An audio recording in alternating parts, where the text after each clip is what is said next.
ये है विष्णुपुर गांव। दादी जी, आप लोगों ने सुना है क्या? गणेश चतुर्थी का बहुत बड़ा मेला लगा हुआ है। हम लोग आज जाने वाला है। आप लोग को जाओगे क्या? हाँ, तो मैं भी सुना है, लेकिन हम लोगों का कोई अभी तक इरादा नहीं है जाने का। और कुछ दिन से तुम्हारा दादाजी का भी तबीयत इतना ठीक नहीं है। देखती हूँ क्या करती हूँ, जाओ या नहीं जाऊंगी। ये है सिंटू और मुन्नी का दादी जी। सिंटू और मुन्नी का दादा दादी जी के सिवा कोई नहीं है। उसका मम्मा पापा का डेथ हुआ है 2 साल पहले। उसका दादी और दादा ही उन लोगों को देखभाल करती है, पाल पोस कर बड़ा किया है।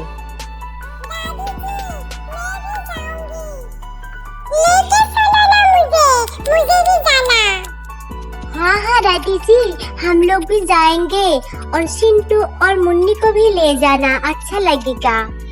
ले जाना दादी जी, बहुत अच्छा लगेगा वहाँ पर। देखती हूँ बेटी क्या करती हूँ।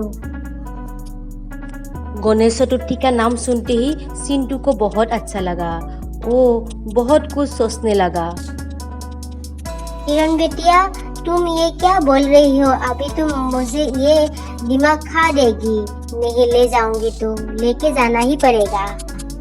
और मेला देखने के लिए तुम लोग कौन कौन जाओगे? दादी जी, मैं जाऊंगी, मामा जाएगा और पापा, हम लोग जाएंगे मेला देखने के लिए। किरण के घर उन लोगों के सामने ही है। वो लोग बहुत अमीर है। बेचारा सिंटू और मुन्नी का दादा दादी जी के अलावा कोई नहीं है। उनकी माता पिता का डेथ हो गई 2 साल पहले।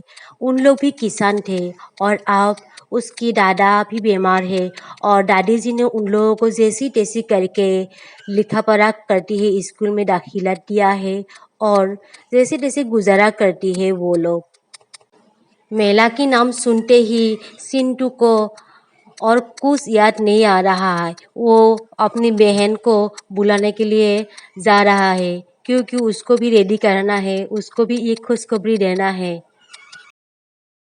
दीदी दीदी, आज हम मेला देखने के लिए जाएंगे। जल्दी से आप रेडी हो जाओ। किस मेला के बारे में बोल रही हो सिंटू? सिंटू ने दीदी को बोल दिया है कि वो लोग गणेश चतुर्थी का मेला देखने के लिए दादी जी के साथ जाएगी और दोनों खुशी खुशी दादी जी के साथ गणेश चतुर्थी मेला देखने के लिए चली गई।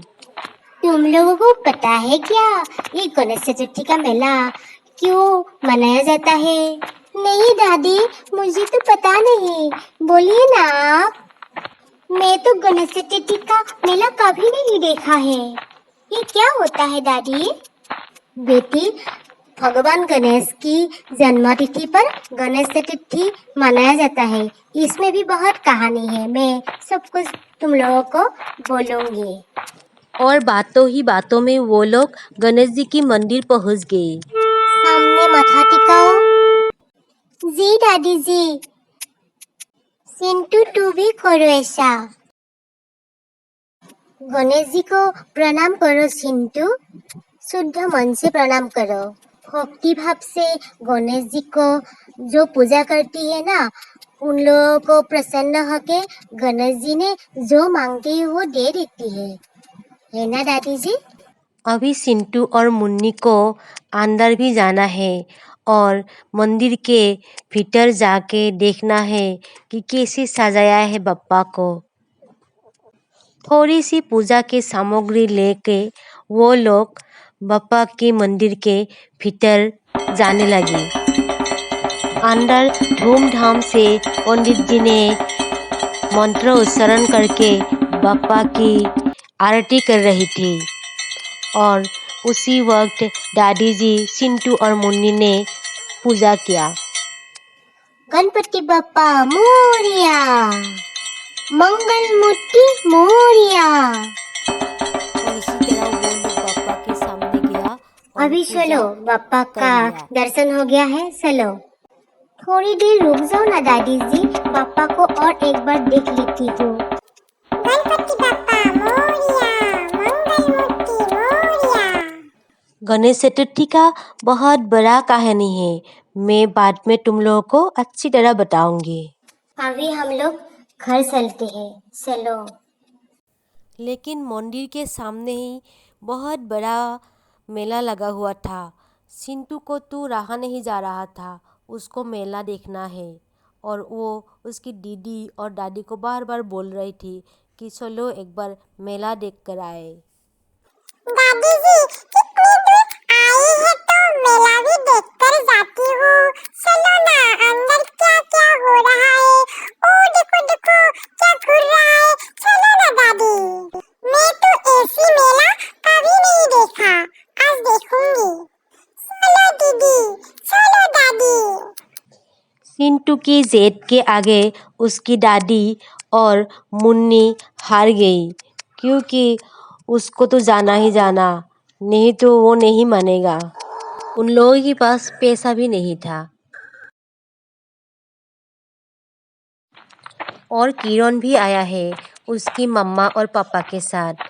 वो भी खुशी खुशी हर मंदिर बाप्पा का दर्शन कर रहा था। किरण भी आज बहुत खुश है, क्योंकि वो भी बाप्पा का दर्शन किया। मेला बहुत बड़ा लगा हुआ है। मेला में वो पसंदीदा चीज़ खरीदेगा, पसंदीदा चीज़ खाएगा। खुशी का ठिकाना ही नहीं उसका। बच्चों, ज्यादा देर नहीं करेंगी, अच्छे अच्छे जाऊंगी, देखूंगी और चले जाऊंगी। उसी वक्त किरण और उसके मामा बाबा को दादी जी ने देखा, बुलाया भी था, लेकिन वो लोगों ने उन लोगों को अनदेखा करके चली गई। इधर उधर मत देखना चिंटू मुन्नी, चलो फटाफट देख ले और जाएंगे घर। दादी जी, ओ जिलेबी, देखो देखो मुन्नी, मुझे तो जिलेबी बहुत पसंद है, तुमको तो पता है ना। मुझे दे दो ना जिलेबी, दादी जी, दे दो ना दीदी। मुन्नी थोड़ी समझदार है। उसने उसकी दादी जी को देखा और चिंटू को बोलने लगा, चिंटू, जिलेबी तो बहुत मीठा है, नहीं खाना चाहिए।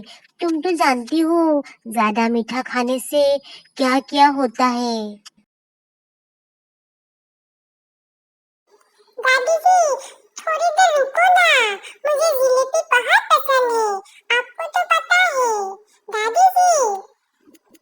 लेकिन उन लोगों की बात दादी जी ने अनसुना करके वहाँ से चला जाता है। दादी जी के पास एक भी पैसा नहीं था, इसीलिए वो अनसुना करके चली गई थी। मैंने बोला है ना चिंटू, जिलेबी अच्छा नहीं है। दीदी, ये टोकरा का दुकान है, और देखो ये पाव रुपए का दुकान है। दीदी आइसक्रीम, आइसक्रीम बहुत ठंडा है। और यहाँ पर किरण ने उसको जो जो पसंद है वो सब कुछ खा लिया, और जो जो उसको चाहिए थी सब कुछ खरीद लिया। मेला में किसी तरह खाने का चीज़ का कमी नहीं था, सब कुछ मेला में आया था। लेकिन चिंटू, मुन्नी और दादी जी ने कुछ भी नहीं खरीदा, क्योंकि उन लोगों के पास एक भी पैसा नहीं था। उदास मन लेके तीनों घर की तरफ जा रहे थे। चिंटू मने मन बहुत उदास हो गई थी, और उसी वक्त ही एक चमत्कार हो गया। उन लोगों के सामने बाप्पा जी का आविर्भाव हो गया था। वो तीनों तो हैरान हो गया था बाप्पा जी को देखकर। सुनो चिंटू, सुनो मुन्नी, तुम लोग मुझे देखने के लिए मेला में आए, मैं बहुत पसंद हो गई हूँ। बोलो, तुम लोगों को क्या क्या खाना है, मैं खिलाती हूँ तुम लोगों को। ये बात बोल के बाप्पा अदृश्य हो गई, और उसी वक्त चिंटू और मुन्नी के सामने बहुत सारा खाने का चीज़ आ गई। चिंटू और मुन्नी बहुत खुश हुई, वो बाप्पा को प्रणाम करने लगी। गणपति बाप्पा जी, आपको बहुत बहुत प्रणाम। हम लोग गरीब हैं, जानते हैं, आप सबका ही है, ना अमीर का है ना गरीब का, आप सब लोगों का है। और ये बात बोल के वो दोनों रोने लगी, क्योंकि खुशी का आंसू है ये। और चिंटू और मुन्नी को जो जो चीज़ पसंद थी वो लोग खा लिया। खा के वो बाप्पा के मंदिर के पास गया और वहाँ पर माथा टिका, क्योंकि उन लोगों को पता चल गई थी पत्थर की मूर्ति के अंदर में भी जान है।